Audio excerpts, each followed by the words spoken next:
Today, we are continuing our work with solving one-step equations, and your focus for today, your learning target for today is I can solve for a variable in one-step multiplication and division problems by using substitutions and proofs.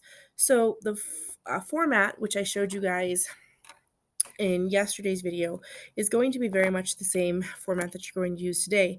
The difference is going to be that you're going to be doing multiplication and division. So I'm on page 102. I'm in your visual learning for today's lesson. And the very first operation that you have is 3x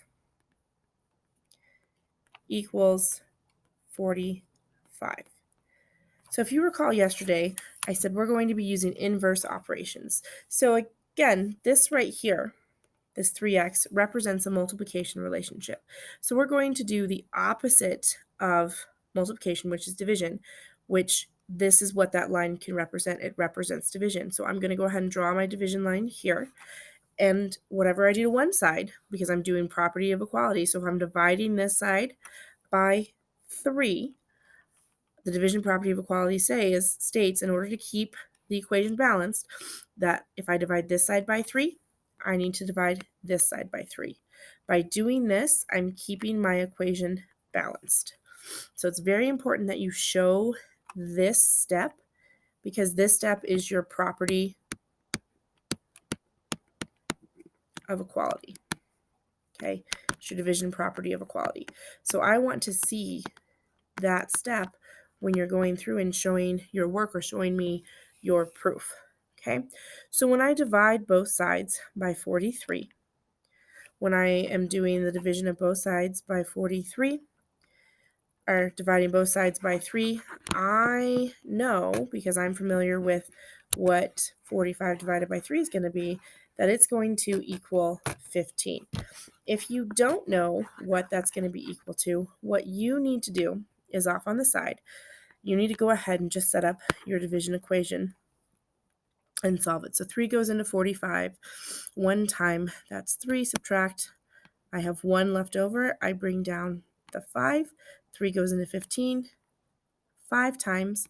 3 times 15 is 15. Subtract, no remainder. So x is going to be equal to 3. Great. Solved my problem. I'm done, right? Oh no, because again, we need to go back and we need to offer the proof that x is really 15. So I'm going to go and I'm going to draw my icon to show that this is where I'm doing my proof work, and I'm going to set it up very much the same way that I just did my work. So I'm going to go back to my original physical setup. So I'm going to have 3 times 15. Again, the parenthesis right here, this represents a multiplication relationship. 3 times 15 equals 45. So I always go back to my original physical setup. And then I substitute the value of the variable, which was 15, into the equation. Then I work on solving this side. So 3 times 15, if I don't know what 3 times 15 is, off on the side, I need to do that work. 3 times 5 is 15. I regroup the 1. 3 times 1 is 1 plus, or 3 times 1 is 3 plus 1 is going to be 4. So now I have 45 equals 45. My equation is balanced. Okay, so that's how I solve a multiplication equation. I use the division property of equality. Now I'm going to take a look at an example of where I'm going to do a division problem. So I'm going to do n divided by 2 equals 40. So when I do n divided by 2 equals 40, I need to show the property of equality that I'm going to do. And the property of equality I'm going to use is going to be my inverse operation. So if I am dividing by 2, my inverse operation, the inverse of division is multiplication. I'm going to multiply this side by 2. Now, because I multiplied this side by 2, I have to, in order to keep my equation balanced, I have to multiply this side by 2. Again, this right here and this right here shows my multiplication property of equality. I want to see that step. It helps me to see that you're understanding the properties of equality and how to keep those equations balanced. And it's going to help you really when you get into solving 2-step, 3-step, 4-step, 5-step problems. Okay, so now I'm going to multiply. So when I multiply, because I'm doing inverse operations, these two values, the divide by 2 and the multiply by 2, they cancel each other out. So I'm left with n equals 40 times 2, which is going to be 80. Now what I need to do is I need to go back to my original physical setup, and I need to substitute the value of n for 80. So I'm going to draw my proof symbol. So here's my proof symbol, and I have 80 divided by 2 equals 40. So again, I substitute, this was n, I substitute the value of n for 80 because we said that n equals 80. And then I do the division work. 80 divided by 2 equals 40. Well, I know that 8 divided by 2 is 4. I took off the 0, so I have to put it back on. 40 equals 40. My equation is balanced. All right. Now, if we go through your guided practice and take a look at your guided practice, it says, which property of equality would you use for 8n equals 16? So I'm on number 1. So 8n equals 16. The inverse operation, again, this represents a multiplication relationship. So the opposite of multiplication is going to be division. So to solve this, I would use the division property of equality. You should be writing this down.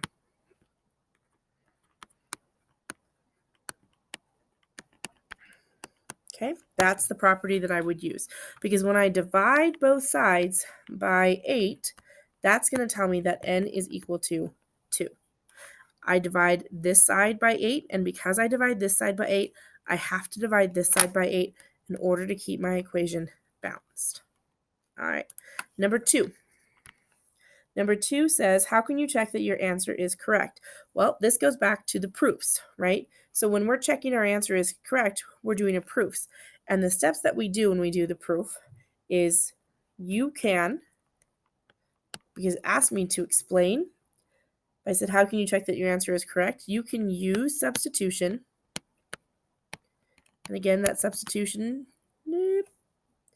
I'll write this on the next one. You can use substitution for the variable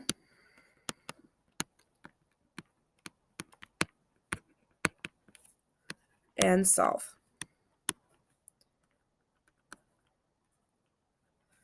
If both sides are equal, so if both sides are equal,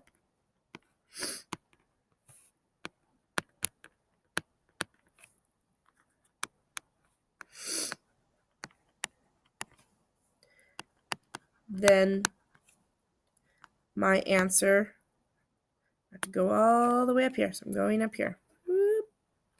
My answer is correct. Okay. All right. Number 3. So it says, which property of equality would you use to solve the equation a divided by 9 equals 2? So again, I'm looking at the operation that I'm using. The operation I'm using is division. The opposite of division is multiplication. So I would use the multiplication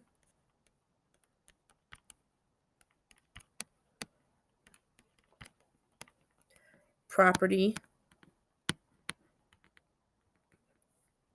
of equality. Please spell out the whole thing and don't do the abbreviations like I do sometimes. Because again, if you have somebody who is looking over your work who doesn't know what the POE stands for, then you need to make sure that you do that. So multiplication property of equality. All right, let's do some more work on how to solve. So on 4 and 5, it says explain how to solve each equation. It's not asking me to solve, it's explaining. So if I have 18m equals 36, I need to divide both sides by 18. Now, here is what is not an answer. Dividing 18 by m is not an answer, because if I don't divide both sides by 18, I'm not using a property of equality and the equation becomes imbalanced. I need to keep the equation balanced, and by keeping the equation balanced, whatever I do to one side of the equation, so here if I divide by 18, I have to do the other side, so I have to divide this side by 18 as well, which would then give me the answer of m equals 2. Okay, so number 5, I have t divided by 3 equals 10. Now, to solve this, I would need to multiply, because multiplication is the opposite or the inverse operation of division. So I multiply both sides by 3. Now, again, if you gave me an answer of multiply by 3 and you don't specify that it's going to be both sides, that would be showing me that you're not understanding the concept of the property of equality and you're not answering this question correctly. If somebody were to solve based upon your explanation, you just said multiply by 3, they're going to go, what do you multiply by 3? Do you multiply t by 3? Do you multiply 10 by 3? What am I multiplying? So by simply saying both sides by 3, I'm showing my reader or somebody who is learning how to do this, because an explanation is showing them how to do this, I'm showing them how to solve that problem. Okay? All right, let's take a look at a couple of problems. So I have 2y equals 12. So again, looking at the operation I have multiplication. So the opposite of multiplication is division. So if I divide this side by 2, because I want to get y by itself, and to do that I need to get rid of the 2. In order to do that, I am going to have to divide this side by 2. And when I do that, I have y equals 6. Now I know that you can look at this and you can say, yep, y is equal to 6, done, great, done my proof. But you need to get in that practice of doing that proof, so that way when you are getting those harder equations, the process is already down. So I go back and I substitute the value in. So I have 2 times 6 equals 12. Well, 2 times 6 is 12. Does 12 equal 12? Yep, it does. So the equation is balanced. It took me, I don't know, you can look at the video counter for it, but it took me probably 5 to 10 seconds to do that check. It would have been much faster if I was not explaining the process as I go. Take the time. Quality work takes time. Checking your answer through your proof is part of that quality work. Okay. My last one that I'm going to do is a divided by 5 is equal to 22. Now again, because I'm doing division, the inverse operation is going to be to multiply by 5. And I have to multiply both sides by 5 in order to get the variable by itself. So a is going to be equal to whatever 22 times 5 is.